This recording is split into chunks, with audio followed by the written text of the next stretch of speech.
Eric is the man behind AtlanteanConspiracy.com and the author of a big conspiracy encyclopedia by the same name, covering everything from Atlantis to Zion. He's also more recently finished a book and documentary pair, both entitled The Flat Earth Conspiracy. A guy that has definitely challenged my worldview, and that's not an easy thing these days, so let's dive into it. Eric, my man, welcome to THC. Thanks for having me here. Appreciate it. So happy to have you here, man. And I think a lot of people are going to be challenged with this one. And it is going to be tough to articulate some of these arguments without pictures and diagrams.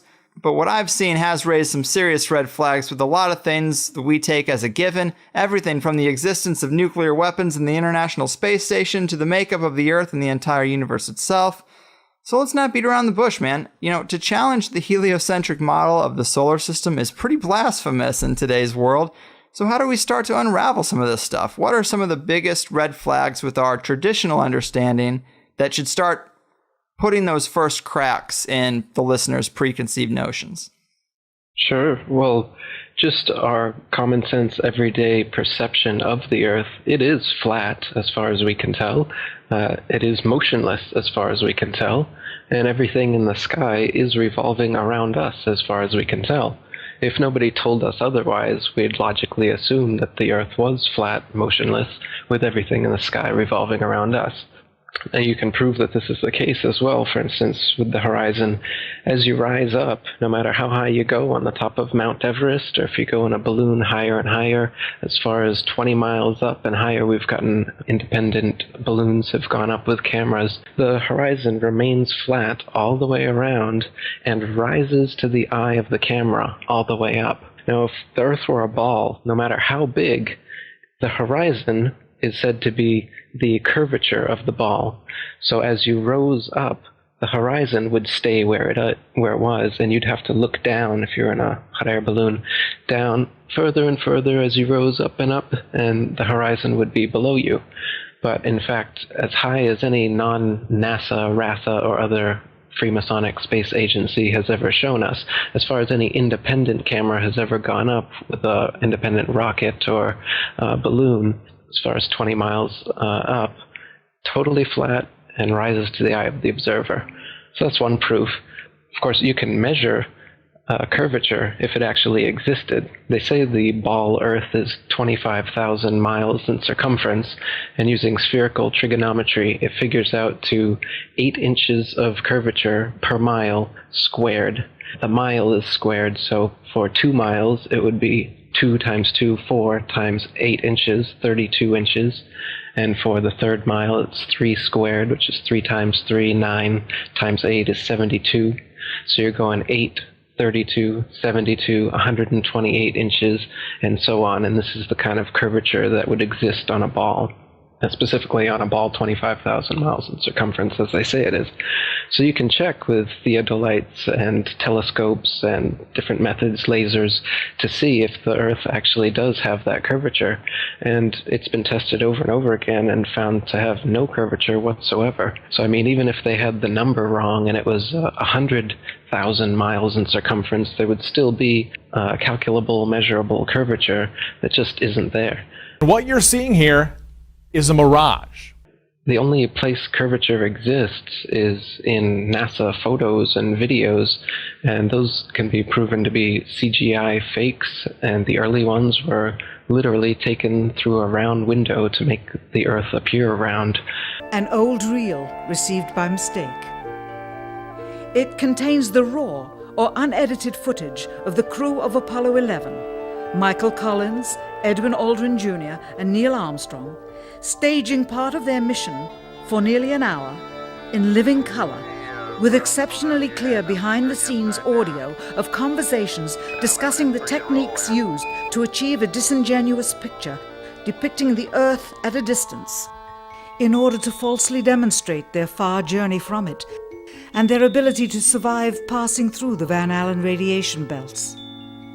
It cannot be misconstrued that this staging was done for some other reason prior to the mission, for the reel itself is slated and dated July 18th, 19th, and 20th, 1969, the very days of the mission when they were said to be approaching and achieving lunar orbit.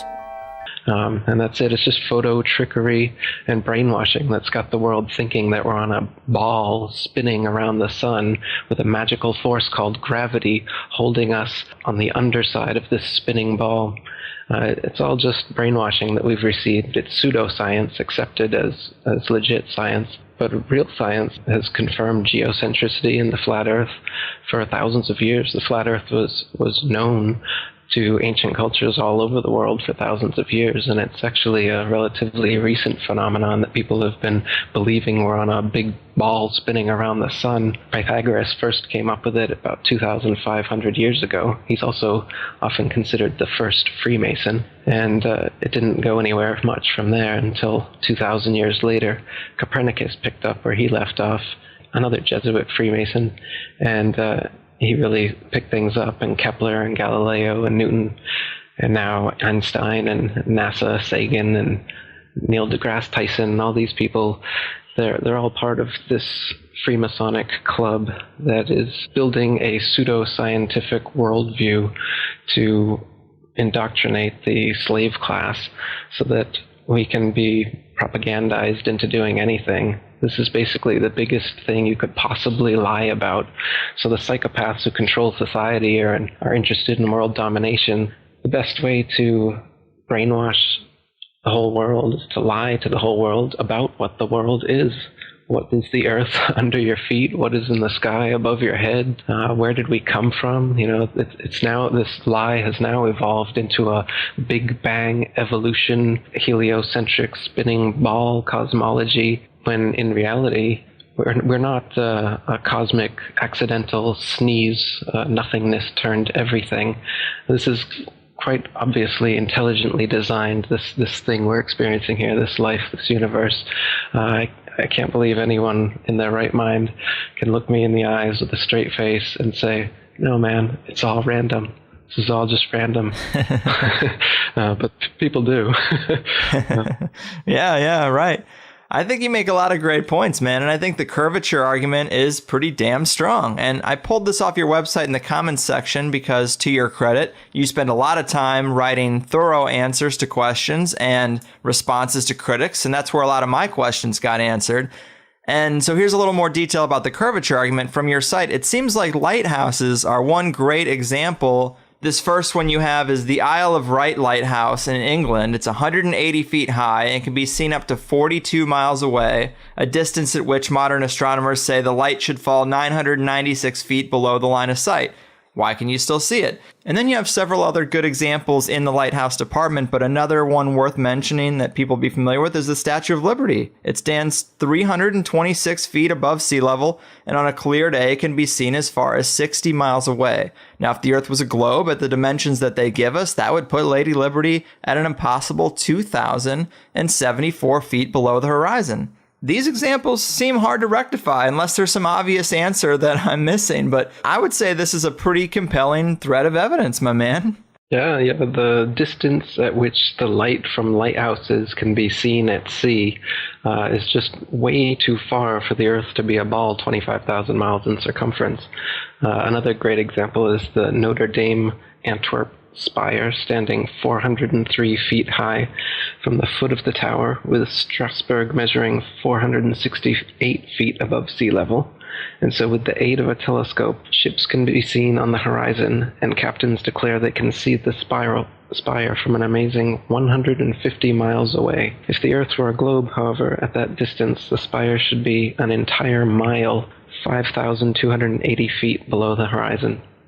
So there's a lot of examples like this where you've got a whole mile, say, that the light should be below the horizon. You should not be able to see it. And even light refraction that the naysayers try to bring up can't account for it, as it can only account for 1/12 of whatever the original distance is. So, the light at which lighthouses can be seen at sea, as well as the fact that canals, tunnels, and railroads are never built with curvature in mind whatsoever. That's not necessary. And if there were, then their plans would be off, in fact.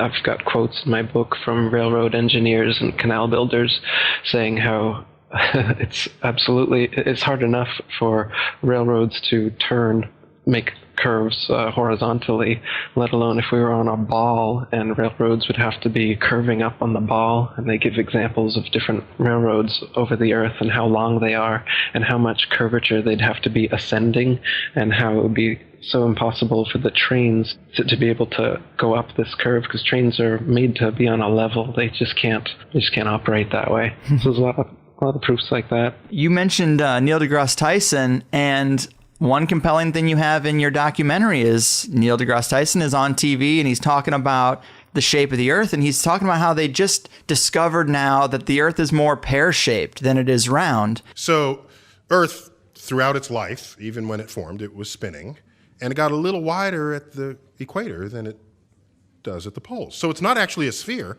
it's oblate. And officially it's an oblate spheroid. That's what we call it.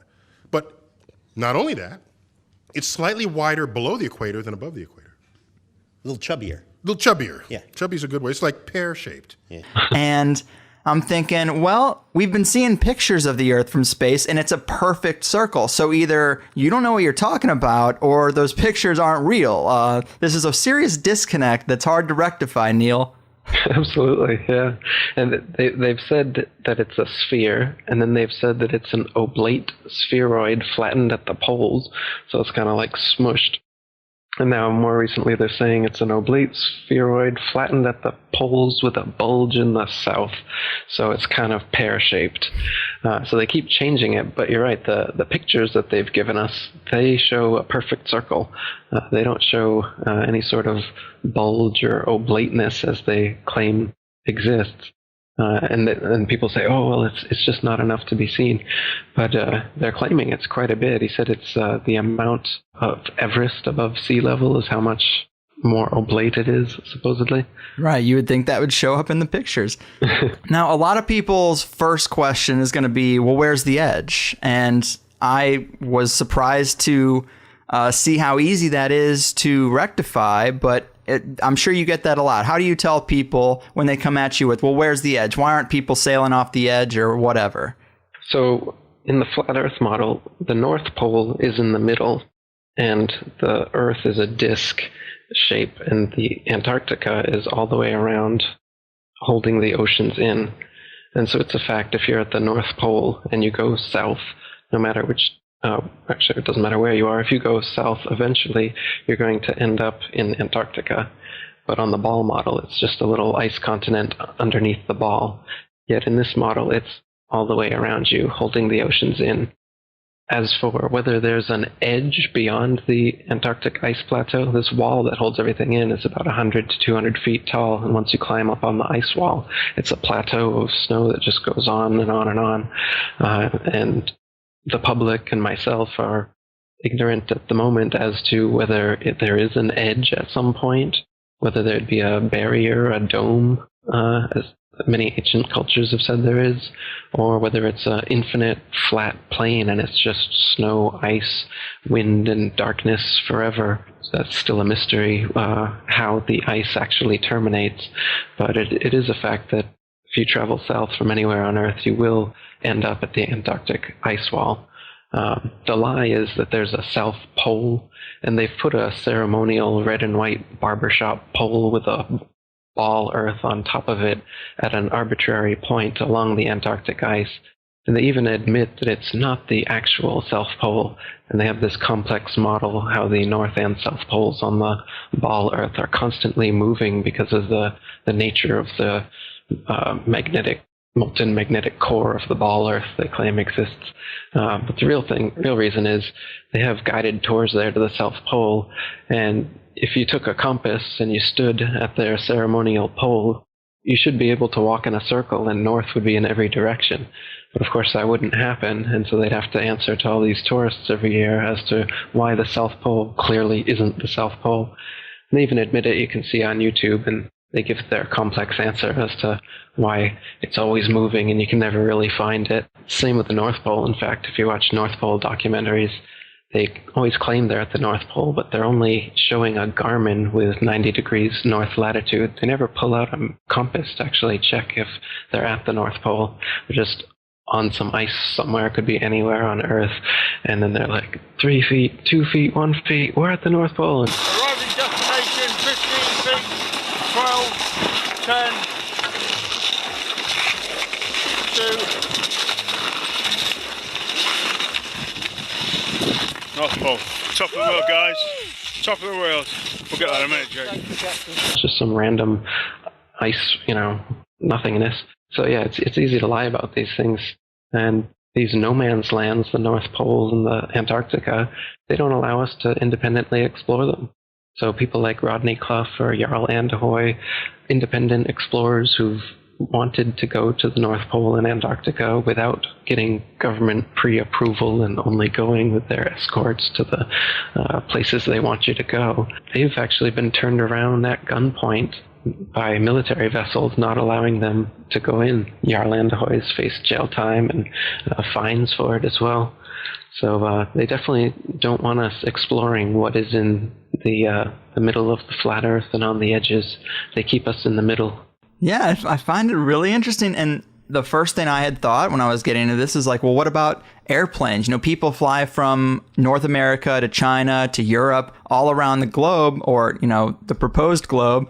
And this is easy to rectify with the model you laid out with the North Pole in the center. When you fly, if you think about the rings on a bullseye, you can fly around it can make it seem like you're going around a ball, but you're really just going around in a circular pattern on a flat plane. And I was like, wow, I never really thought about it like that. And if you look at, well, of course, something we always talk about is hidden in plain sight, symbolisms and corporate logos that they use.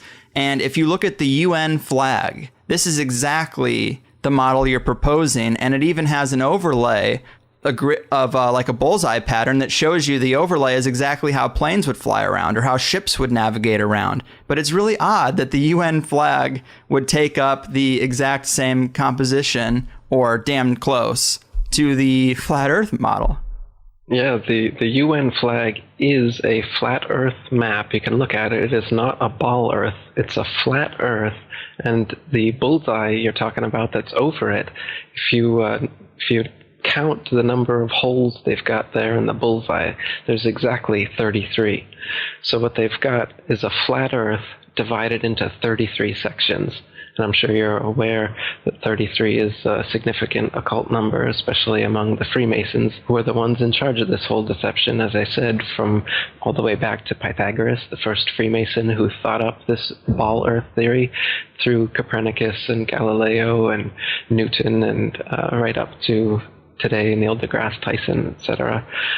So the Freemasons in the UN, the Freemasons in NASA, these are the people who are doing this, and they put their symbology right out there by having the UN flag be a flat Earth divided into 33 sections right in our face. And meanwhile they laugh about the flat Earth. It's got to be the most ridiculed position ever. And you got to think there's a reason for that. Why is the concept of flat Earth or being a flat earther so ridiculed? I have a flat Earth comedy special I made, and you can see Obama saying over and over again the flat Earth, ridiculing them, making jokes about them in his speeches. And I mean, these aren't just off-the-cuff remarks. These are things that are being written into his speeches. So why are they doing this? Why are they making sure that people know that the flat Earth is something to be ridiculed? I agree with you on that. I thought that was pretty hair-raising because typical people have to assume that the model of the Earth is so rock solid that the flat Earth idea is so far past that it isn't even on the radar. It shouldn't even be worth mentioning, considering conventional science. So it is rather odd that that is Obama's go-to. Like, he's talking about how he wants to create progress, and he's like, we can't have every debate. We don't have time for the Flat Earth Society. And everybody cheers like, yeah, we don't need to have that fundamental of a debate. And it just struck me as kind of spooky. If I say that the world is round and someone else says it's flat, that's worth reporting. But you might also want to report on a bunch of scientific evidence that seems to support the notion that the world is round. We don't have time for a meeting of the Flat Earth Society. They must have been founding members of the Flat Earth Society. They would not have believed that the world was round. Yeah, definitely. So you've mentioned these Masons, Copernicus, Kepler, Galileo, Newton, all the way up to Armstrong, Aldrin, and Neil deGrasse Tyson. So, I mean, if they're holding this secret, this would be the biggest secret possible. So are you putting Freemasons at the very top layer of this power pyramid? No.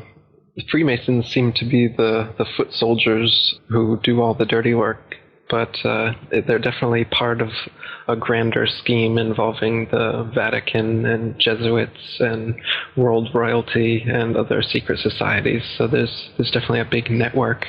I don't know. I think people like to kind of debate semantics about the tippy top of the capstone of the pyramid, and I don't know that there even is such a thing, or if we would ever get to it from the outside. But I think it's definitely, world royalty, the Vatican, the Freemasons, and the whole secret society network of, Bohemian Grove and Skull and Bones and all these other organizations. They're all interlinked in some ways through the whole corporate, banking, military, industrial structure.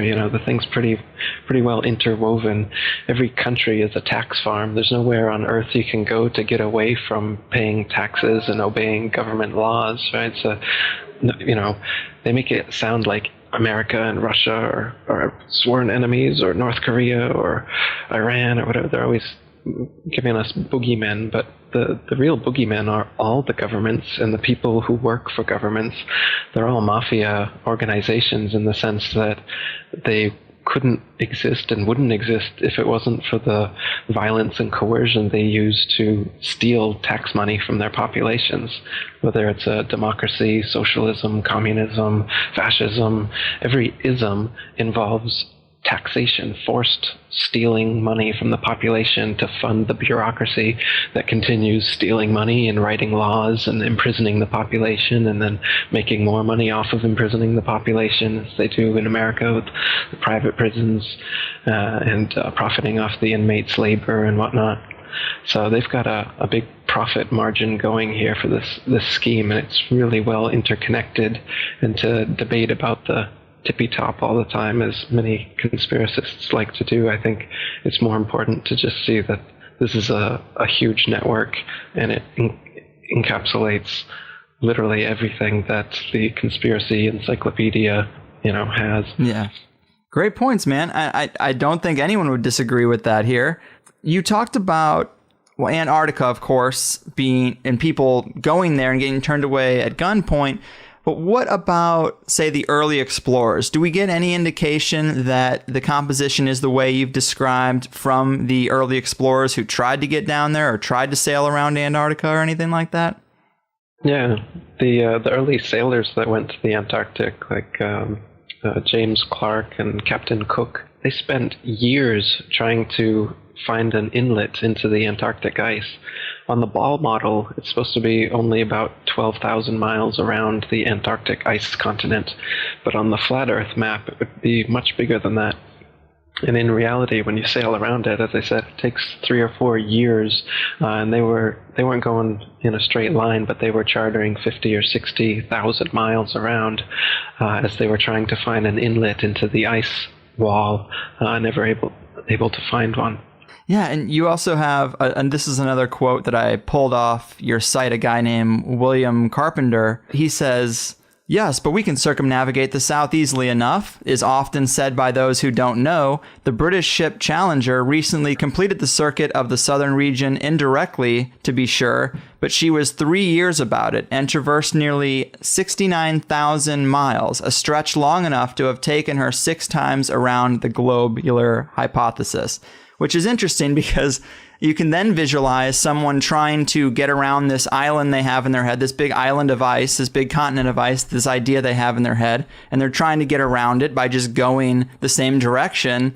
And if you picture it in the flat Earth model, you can visualize how they would just be bumping into the edge all the way around until they got back to kind of their starting point, and then they'd go back up north and be like where they were. And to them, they think they went around a big continent, but they did exactly the opposite and went on the inside of a giant edge. And I thought that quote was pretty interesting. Yeah, another thing those early explorers found is that they were always outside of their reckoning every day as far as how far they should have traveled on their maps. So they were an average of 12 to 16 miles, sometimes as much as 29 miles out of reckoning. Lieutenant Charles Wilkes, commander of the United States Navy exploration expedition to the Antarctic in 1838, spent almost 4 years going around, and he was writing in his journal how every day he was sometimes up to 20 miles in less than 18 hours out of reckoning. And so they always have to chalk it up to water currents or some sort of thing like this, but they're consistently out of their reckoning because the flat Earth, of course, is much bigger in the southern so-called hemisphere than the ball Earth would be. So the maps that they're using are all assuming the ball Earth. They're flat maps, by the way. They use, it's called plain sailing is the most common used navigation method, which is done assuming the water is a plane, as it actually is. The natural physics of water proves that all the surface of water on Earth is a plane, by the way, because, as you know, water will always find and maintain its own level. So if it's dammed up and then released, it will rapidly rush off in all directions until it remains level. Yet they say that we're on a big ball here, and the oceans are all convex, somehow held on to the Earth through the magical force of gravity, yet we can see with our eyes, and we know through physics, that water maintains and always is level. Yeah, that's a compelling point. And you did bring up earlier that the horizon always looks flat. And I think most people would say, well, that's a perspective issue. That would be the argument, the typical argument.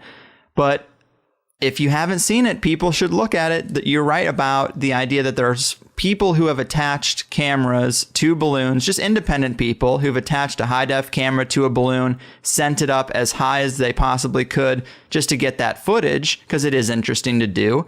And you are right, as far high as it goes on any of these videos that I've seen, I'm a little surprised that you never see a curvature. Even thousands of feet up, you don't see that curvature. It's a little odd. You'd expect to see it. Yeah, though sometimes you do see curvature, and it's because it's using a wide-angle lens. Right. For instance, on the Red Bull dives that Felix Baumgartner did that everybody has seen, if you notice, the outside cameras are clearly wide-angle lens, and then there's an inside cockpit camera that isn't. And as you're watching it from the outside cameras, you'll notice that the supposed curvature of the ball Earth starts really early on, just as he's lifting off. And the exact same curvature, it stays exactly the same all the way up to the point where he's going to jump. So the curve is the same, but his altitude has risen by many, many miles. The reason the curve is the same, of course, is because it's a wide-angle lens effect. It's not actually the curve of the horizon. It just seems that way. Right. And that's proven by the inside camera, which, as the door opens, you can see the horizon out that inside camera. It has risen to the eye of the camera. As I said, on a ball Earth, you wouldn't open that camera and have the horizon right at eye level in front of you, no matter how big the ball was. That effect can only happen on a flat plane. And you can see in that dive shot that the inside camera, the horizon is completely flat. Mm-hmm. Then it goes to the outside, and you got a huge curve. But when you're looking at some of the amateur balloon footage, some of it's lens corrected, and it's completely flat. And others, like the GoPro stuff, the horizon will fluctuate as the camera spins and tilts. The horizon will go convex and concave, but whenever it's still, it will level off at completely level. And you can see that the convex and concave the images are just a lens effect. It's obviously not the horizon shifting every 2 seconds as the camera jumps. Yeah. And when it's still, you can see all the way up, totally flat. Yeah, I have a GoPro, so I'm very familiar with that fisheye lens, which, yeah, that's not going to be reliable for what we're trying to look at. And another thing about that guy who does the jump from the upper atmosphere, when he lands, he does a Masonic hand symbol. So he very well could just be another pawn in the game to create the illusion. I thought that was pretty interesting. Let's see. Another big issue that people are going to have is we're told we have tens of thousands of satellites orbiting the Earth for GPS systems, cell phones, military radar, navigational equipment. How do we rectify that? Yeah. Well, and they also say that there's an International Space Station out there, and there's a Hubble telescope floating out there taking wonderful CGI Photoshop pictures that they send us back with their amazing 400-mile outer space internet connection to the Hubble Space Telescope. And now the internet space connection has gone to over 1 million miles with the new Rosetta mission. Have you seen that one? Mm-hmm. The CGI Photoshop pictures from that are just wonderful and well worth the billions of dollars we're spending to get them. Yeah, so the illusion is that there's a space station and satellites and telescopes just floating out there in infinite space. But you and I know that no matter how high you go, you come right back down. Whatever goes up must come down. The illusion is that at some point, if you go high enough, this gravity they claim exists that pulls you back down to the Earth, suddenly just you pop out of it and into the vacuum of space. Now, the vacuum of space can't exist because it's connected to the non-vacuum of the atmosphere in Earth and all the other supposed planets that exist. So a vacuum must be a closed system. But they claim space is a vacuum and space is an open system. So it's philosophically impossible for space to be a vacuum. And the way that they fool us into thinking that this actually is plausible is threefold. First way they do it is in zero-G planes, which are Boeing 737s that do parabolic maneuvers that have a free-fall illusion, a free-fall effect, rather, that happens for about a minute, where you can be floating in these planes. And that's how they get this outer space look like you're floating in outer space. The second way is through wires, harnesses, and green screen for the longer shots. In the ISS, for instance, they do that. And the third way, for like the outside shots they do, are in pools. They're actually underwater. And this is confirmed by the fact that there's bubbles rising in the pool in a lot of their shots.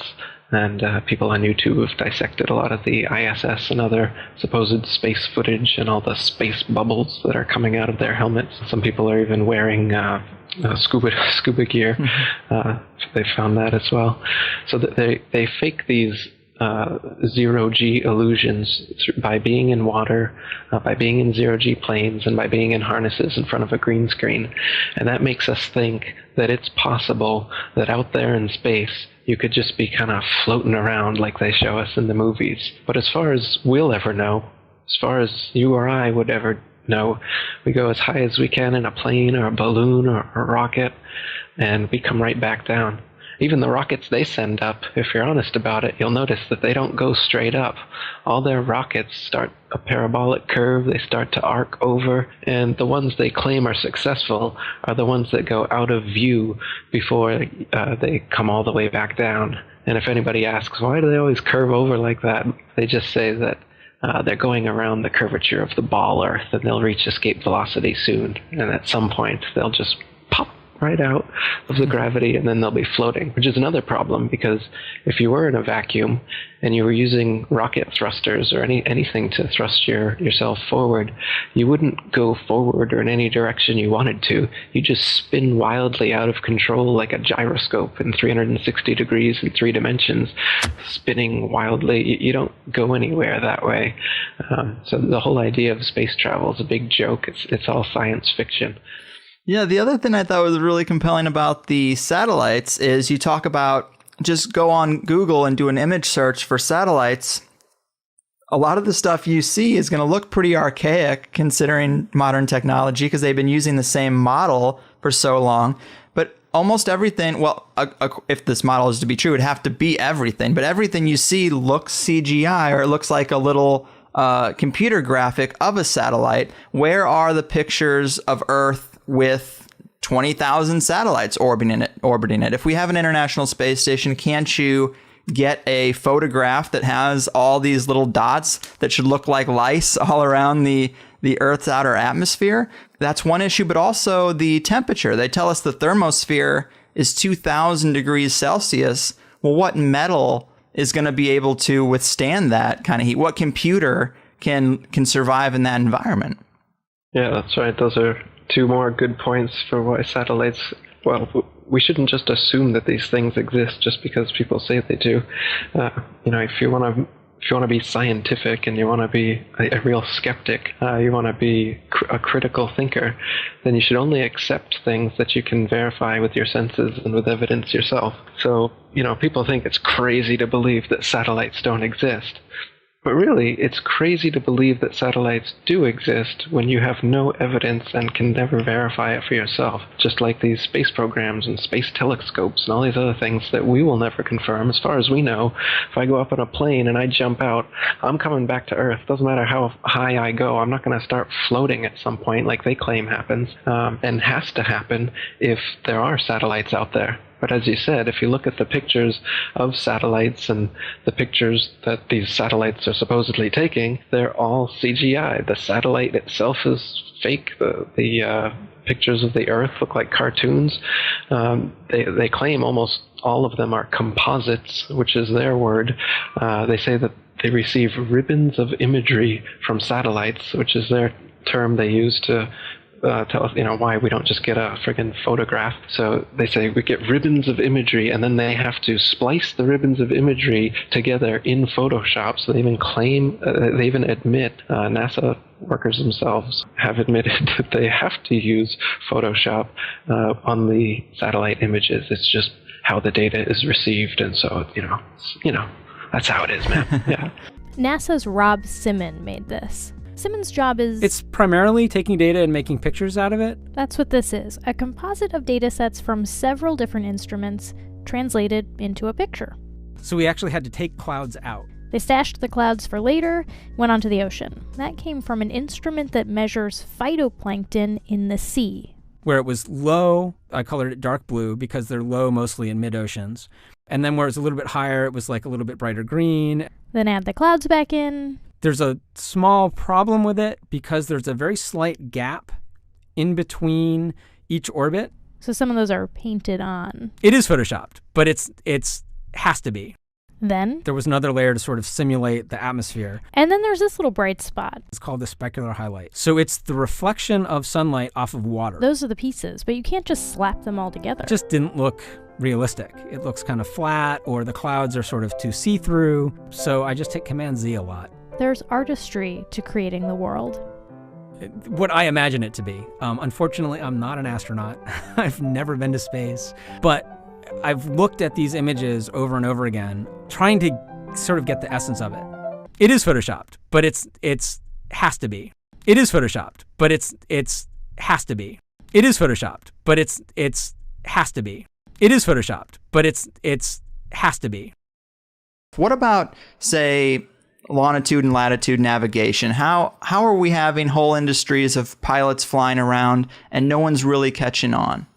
Yeah, I mean, here's a good question. Why don't pilots catch on to this fact? If the Earth was truly a sphere, 25,000 miles in circumference, curvating 8 inches per mile squared, a pilot who wanted to simply maintain their altitude at a typical cruising speed of 500 miles per hour would have to constantly dip their nose downwards and descend 2,777 feet over half a mile every minute. Otherwise, without this compensation, in an hour's time, the pilot would find themselves 166,666 feet, 31.5 miles higher than expected.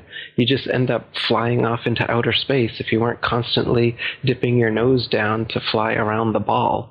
And so, like I said, if at the typical cruising speed of most planes, you'd have to be descending half a mile every single minute. And this never happens. I've talked to pilots. Once you get to your cruising altitude, the artificial horizon maintains level. It don't touch the controls, just keeps on going. And so, I mean, the reason pilots don't figure, I'm sure some pilots figure it out, and then who are they going to tell? But I mean, they're just like everyone else. Everyone else is so brainwashed that they don't think of it. And if they do, I've even heard some explanations. They claim that, they say the atmosphere. They say the Earth is spinning over 1,000 miles per hour, and that the atmosphere is also dragged along with it. So then, if some pilot says, "Hey, why don't I have to course correct downwards all the time?" their explanation is that this atmosphere that's being magically dragged with the spinning ball Earth also magically course corrects planes so that they stay at exactly the same altitude because they're in that atmosphere, that magical atmosphere that helps you curve around the ball Earth, man. They've got explanations for everything. Mm-hmm. And we're told that the Earth is spinning at 1,000 miles per hour, which is awfully fast, but yet, let's say a helicopter cannot just hover in the air for 12 hours, start in St. Louis, Missouri, hover for 12 hours and land in China with the Earth spinning below it. And that is what, I would first think would be the situation. But then we're told because we're in the sphere, it all moves relative to itself and you don't notice those changes. And see, I'm not a physicist, I'm not a pilot, and so it's hard for me to really play devil's advocate for their position. But I think about if you're in a speeding car going 90 miles an hour down the highway, you can play catch with the passenger and it feels like you're stationary. Or like if an ant is crawling around on your dashboard, whether it's going with the grain of the car or against, it doesn't really notice that effect. So it's like, I guess I would think that the atmosphere would have the same effect as the encapsulation of that vehicle moving at a fast speed. To the people inside of it, they don't notice. And I guess that's the argument. But do you find flaws with that argument? Yeah, because once again, it's explaining away your common sense and your experience, which is that you're not moving whatsoever. And so they say, yes, you are moving, silly, but you're just moving at such a constant velocity that you don't notice it whatsoever.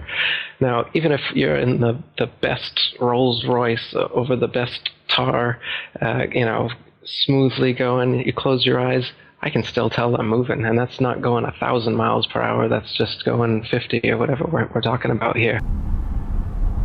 Let's see what coming fast. Okay, let's keep it at 20. Ready? Bear in mind we're 4 ahead of us.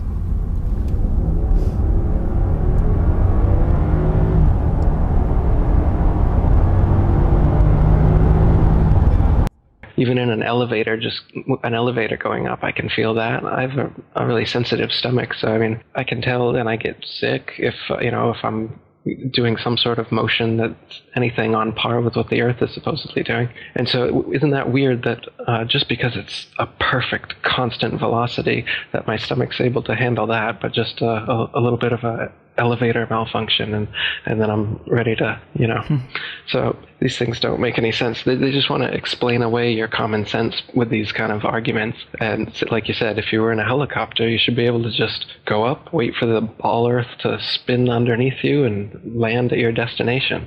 But of course, the atmosphere spins with the ball Earth, so that doesn't happen. But we can prove that that's not the case either, because now we have airplanes which you can go easterly or westerly, and if the Earth and the atmosphere are spinning 1,000 miles per hour east all the time, as they say, then a westbound plane should be an eastbound plane should never reach its destination if it was going 500 miles per hour and the Earth is spinning and the atmosphere is spinning 1,000 miles, your destination should come up behind you before you ever reach it, right? And then destinations going the opposite way are going to take far, far longer than they do. You can check flight times, and they're always within a half hour, a couple hours, no matter what direction you're going to or from. But if the Earth was actually spinning at the rate that they say it was, flight times would be totally different. It makes sense, but yet I've been taught from an early age not to trust myself because they've got it on lock. So I just assume that the physics all kind of works out. But I know there are people who go to school for physics. They study it for years and years.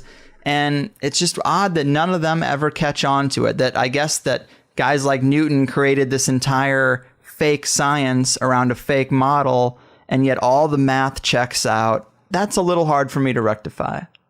They're counting on that. That's why they've got all these huge formulas and calculations for gravity and whatnot that are based on nothing. So like they've got a weight for the ball Earth, all based on their gravity calculations, and you can Wikipedia it, and you'll see pages of mathematic language that makes no sense to 99.9% of the population, but apparently the math works out, so it's real, right? So it's just another way, just like the CGI images or whatever. Some people are fooled by the images, some people are fooled by the math, some people are fooled by this or that. They've got many different ways to get us in their grips. Like you said, the whole education system is teaching us not to believe our senses. Like the model they show, the ball Earth model with a crust on the outside and the outer mantle and the inner mantle and the outer core and the inner core. Guess what? They've only ever dug 8 miles down into the crust, so they don't even know what's beneath that. It took them almost 30 years to get there, and they couldn't get any further in the Russian Kola Ultra Deep, it's called. So it's all speculation as to these layers of the ball Earth they claim exist, and it's the inner layer of molten magnetic core, whatever they claim, creates the magnetism of the Earth. And so this is another funny thing. They claim that the core that we've never gotten to, so that can't be confirmed existed, causes a magnetic effect on the ball Earth, so that at one point at the top of the ball is a pole, and at the exact opposite point on the ball is an opposite magnetic pole. But this doesn't exist anywhere in nature. You can't find a sphere, and at one point on the magnetic sphere, it will cause another magnetic sphere to stick to it in that little point, and then push away from the opposite point. It doesn't exist like that. Only bar magnets can do that. What do exist, however, are ring magnets, and those are shaped just like the flat Earth model, where the pole is in the middle, and then the opposite pole is actually every point along the circumference. So the magnetic explanation, which a lot of people will bring up, well, how does magnetism work if we're on a flat Earth? The accepted model is that it's this spinning molten magnet stuff in the core that creates this kind of north-south ball magnet, which doesn't actually exist anywhere in nature. Yet the ring magnet, which is it's in loudspeakers and other things, that's the flat Earth model, and that actually does exist. So that's an actual magnet instead of an imaginary magnet like they claim exists. And we'll actually admit that I don't know what's under the flat Earth. We've only gone 8 miles down, and we haven't gotten to the bottom of the Pacific. All I know is, as far as we can tell, the water is completely flat, and the land is flat, other than hills, valleys, and mountains over a long period of space. There's no convex or concave curvature. It's totally flat. Yeah, and I guess you could say science is designed exactly how economics and taxes are designed. The increasing complexity makes it so the average individual just has to trust the experts. You can follow it to a certain point, but then most people say, well, that's a little bit beyond me, but there's experts out there. They know what they're doing. I'm sure that this fractional reserve banking system, this debt-based system of rule is just fine. I'm sure the taxes I'm paying are totally fair. They've got the code. They got the big book. They wouldn't overcharge me. They wouldn't, pull any scams on me. And you could apply the same thing to, of course, science, but it's just to what degree? This is a really far out degree. That's right, yeah. I mean, our eyes and experience tell us the Earth is flat and motionless, and everything in the sky revolves around us. But when we cease to believe our own eyes and experience, we have to prostrate ourselves at the feet of these very pseudoscientists who are blinding us, treat them as experts, astronomical priests who have special knowledge only they can access, like the Hubble telescope.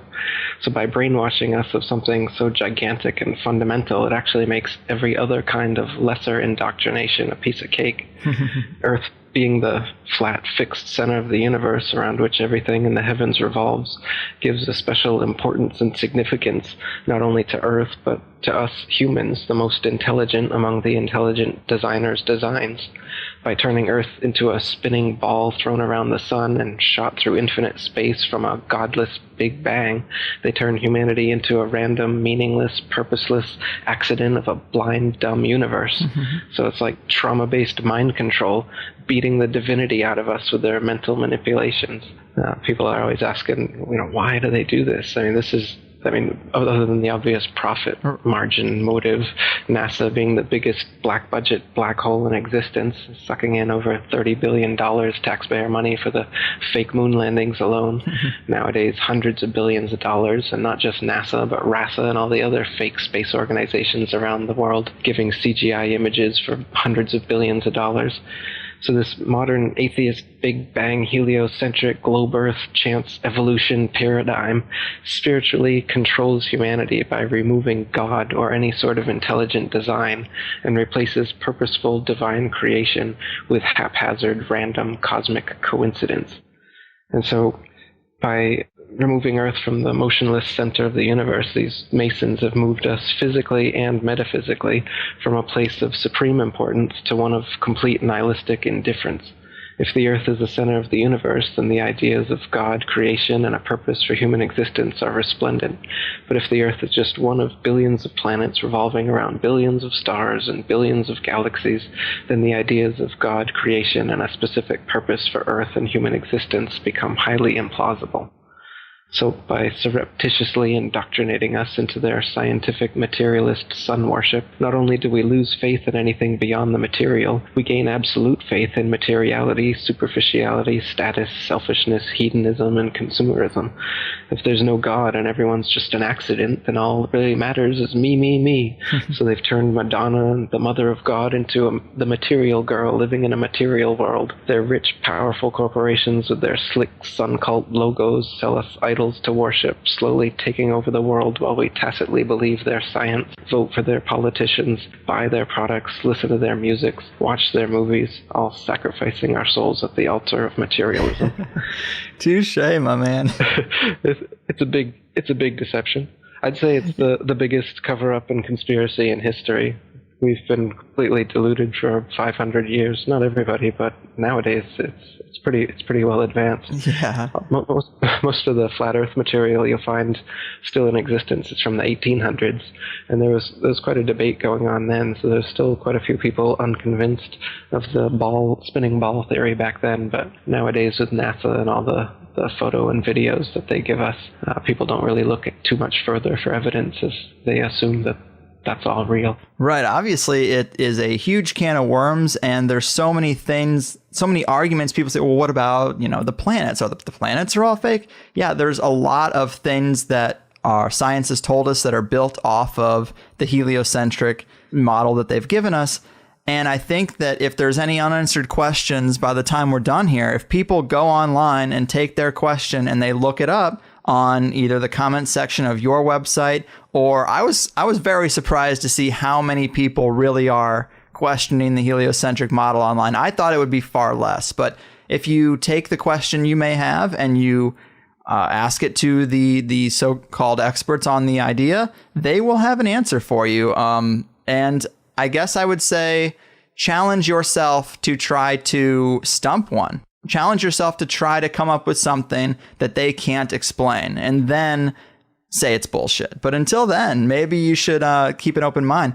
And before we do go too far into it, give us a clear mental picture, if you can, of what you consider the true model of the Earth and the cosmos and this whole thing to be. Because obviously we're calling in the question that there are not billions of stars, there are not a bunch of planets in the solar system orbiting the sun. That's a huge ball of wax. So what is this reality? How is it structured? So if you look up at the sky with your eyes or with a telescope, you can't tell the difference between a star and a planet. The planets were always known as wandering stars, and the regular stars as fixed stars for thousands of years. Nowadays, they claim that planets are Earth-like spherical terra firma that you can walk on up there in outer space. But as far as you can tell through any telescope that we have, it's just a round dot of light up there in the sky. All the planets and all the stars, none of them can be confirmed to be some sort of terra firma that you could land on, though in their pictures from their fake telescopes, they clearly look like big ball planets that you could definitely land on, as they show you with Mars and whatnot. But that can't be confirmed, again, with your own eyes or with a telescope that you could buy. With anything that we can see, the sun, moon, stars, and planets are all just lights in the sky revolving around us. They claim that we revolve around the sun and the moon revolves around us, and the stars are actually distant suns trillions upon trillions of miles away. Now, this wasn't always that way. They've actually been reverse engineering these explanations as they go along, because geocentric flat earthers throughout the centuries have come up with good objections, such as Tycho Brahe's objection that if the Earth is a ball spinning around the sun, in 6 months' time we should be 200 million miles on the other side of the sun. So the parallax perspective, when you look through a telescope in your backyard, you can prove this, you should see some difference in the stars after 200 million miles of supposed orbit. But you can't see any whatsoever. So what heliocentrists have been saying since then is that the stars are actually, the nearest star is 25 trillion miles away, 4.2 light years. They came up with a sci-fi term to make it seem plausible. It's light years away. It's so far away that even after 200 million miles, you can't see an inch of difference in your backyard through a telescope after 6 months of supposed orbital motion. The reason that they say the ball Earth is tilted on its vertical axis 23.5 degrees is because you can see Polaris, the North Pole star, all the way to 23.5 degrees south latitude. And if the Earth was a ball, you couldn't see that because you'd be staring through the ball to look up at that star. You can see it on because the Earth is flat, of course, but you can't see all the stars at any one place from the Earth because of the law of perspective. That's why the sun seems to rise and fall in the sky every day as well, but it's actually not rising or falling anywhere. The sun and the moon maintain their altitude, and they revolve circles around the flat Earth. So we're stationary. The sun and the moon are actually the same size, just as they appear. There's another lie. They claim that the sun is 400 times bigger and 400 times further away than the moon, and that's why they just appear the same size from our perspective, but they're not. But I mean, again, with your own eyes, you can see when they eclipse, they are the same size. And the fact that they do eclipse is not quite a coincidence to happen on a Big Bang accident universe, that everything is just spinning around in space randomly. How come there's these two brilliant lights in the sky that pass each other and they're perfectly opposite? Do you know the sun's light is very different than the moon's light too? They claim the moon's light comes from the sun. It's reflected off of the sun. But if you collect the moon's light, it's actually cold. Whereas if you collect sunlight, of course, it's hot and you can burn things. The sunlight will preserve certain things, dry out meats and things to eat. But if you leave meats out in the moonlight, they spoil. If you're in the shade in the sunlight, the shade is obviously the temperature is going to be less. But if you're in the shade in the moonlight, the temperature is more. The moonlight is cold. I've never noticed that. I'm going to try that out. Yeah. The combustion in a bonfire is increased by moonlight and it's decreased by sunlight. There's another one. So there's a lot of things that prove that the sun and the moon are actually their own lights. They're not, the moon is not a big ball up there in space that you can land masons on, as they claim. It's just a light, a flat, round disk. And you can even see through the moon during waxing and waning cycles. The Royal Astronomical Society, even the people who are part of this manipulation, they've recorded several times that you can see stars and planets through the moon. And the astronomers that are seeing it, they're always flabbergasted about how this is possible. But it's because the moon is not physical. It's not densely physical in the way that they claim. It's just a light, so you can see through it. Just like the planets as well are just lights. That's why Pluto's not a planet anymore, because the light from it just rapidly diminished one day, and they couldn't continue fooling all the amateur astronomers that Pluto's a planet because the starlight from it just diminished by 50%. I think that moon thing is pretty compelling. I am going to tonight see if that's true. I've never noticed that effect. I've never looked for that effect. But to think that if I get into the shade of the moon and that the moon is giving off its own light, I mean, that is pretty radically different. And I like those kind of challenges. So I'm going to try to see how that works. But I'm surprised more people haven't stumbled upon that. If the moon is giving off a cold light, I guess we just assume it's the absence of sunlight, but to shade yourself from that and be warmer, Interesting indeed, isn't it? It is. I don't know, man. This is about as far out as it gets, and it's super awesome. So, thanks for being here. We covered so much ground. I think we made a pretty good, complete case for at least the proponents of the flat earth. I think they would be proud of the interview we did today. But, if there are still skeptics out there that are resistant to this idea, is there anything else before we wrap this up that we should mention as icing on the flat earth cake or anything? Yeah, I recommend everybody look into it, do your own research, and check out my website, atlanticconspiracy.com. My book and documentary is free on YouTube, The Flat Earth Conspiracy, and I've just restarted the International Flat Earth Research Society. You can come see some of the message board stuff we're doing over there at ifers.boards.net. Perfect, man. And I did want to mention also real quick, for people who are going to go look this stuff up, you might want to avoid the Flat Earth Society because they seem to be controlled opposition. You have a post about that, how the Flat Earth Society, the official group, they purposely sound crazy. They purposely don't answer things correctly. And when you trace back some of the people who are involved, they are Masons as well. So it seems like they might have this group set up to look stupid. Maybe avoid that. Exactly. The Flat Earth Society was set up after the International Flat Earth Research Society was set up as the controlled opposition to bring people away from that society.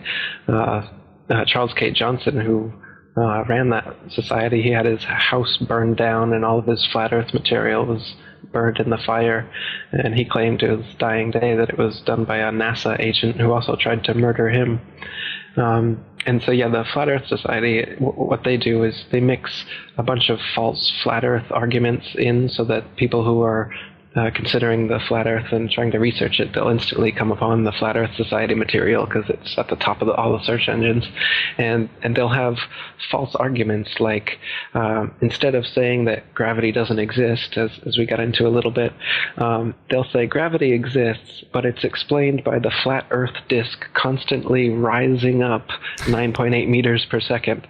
And so you can imagine, instead of you falling, the flat earth is rising up, and that's what happened. Right. But again, this is a silly argument. If that was the case, then sustained flight would be impossible, and the flat earth would be rising up into planes and helicopters and stuff, crashing into them. So they present an easily refutable argument like this, and then well-meaning researchers trying to look into the flat earth find their frequently asked questions that has these bad answers, and then they just think, oh, well, this is ridiculous. And they also they make the whole thing into this big satire, and they address it cynically. So if you read some of their threads, they don't keep a serious research kind of attitude. They're always off the cuff, trying to be witty and funny all the time. So the whole thing is just made into a mockery. Yeah. They even made a mockumentary called In Search of the Edge, and they'd show it to people in public schools. They'd show it to kids, and then afterwards they'd ask them if they believed it. And then if the kids believed it, they'd then give these worksheets showing why it was wrong and that the Earth definitely isn't flat, and here's why, and then they'd start a big ball Earth unit based on it. So the Flat Earth Society has been involved in these kind of fake flat Earth arguments and documentaries and everything from the get-go up until today. So so steer clear of the Flat Earth Society and come on over to the International Flat Earth Research Society. Yeah, just like Alex Jones makes conspiracy theorists seem crazy, they have an organization set up to make flat earthers seem crazy. So it's definitely worth a mention because I didn't want people to go there and then get turned off. Like you said, it's usually the first thing they see. So atlanteanconspiracy.com. Check out Eric's awesome YouTube page. It's got tons of this stuff that has made me question a lot of things I thought I knew. But thanks so much, man. You really have changed my impression of flat earthers, even if I might not have become one myself quite yet overnight. I love the fringe ideas like this. I just didn't think there was a real argument there, and now I think there could be. So keep doing what you do and take care of yourself out there, man. Thanks, dude. Appreciate it. It was a good interview. We need to fly him out and have him on the show. If he's ever on the show, I want to be outside waiting with a fucking baseball bat. Fuck Eric DUBAY. Christoph, let me ask you, why do you think that Truman has never come close to discovering the true nature of his world until now? We accept the reality of the world with which we're presented. It's as simple as that. And if someone says the earth is round and someone says the earth is flat, at some point you're going to make a judgment. The earth is flat, people, is just flat. The world is flat. And it's a conspiracy of scientists and others who publish these pictures. The evidence is remarkable. People like me have not done our job. But shooting the messenger isn't going to change the science. One thing I really want your generation to embrace is that the earth is a closed system. We cannot leave the earth. One thing I really want your generation to embrace is that the earth is a closed system. We cannot leave the earth. Let us never tolerate outrageous conspiracy theories.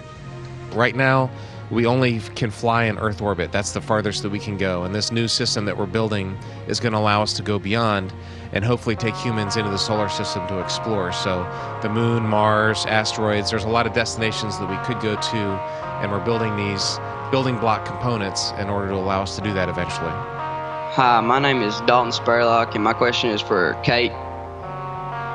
Why is it not possible to physically land on or explore other planets? Well, it is physically possible. We've sent humans to the moon. The United States has proven that we can actually land people and a large amount of equipment on another body.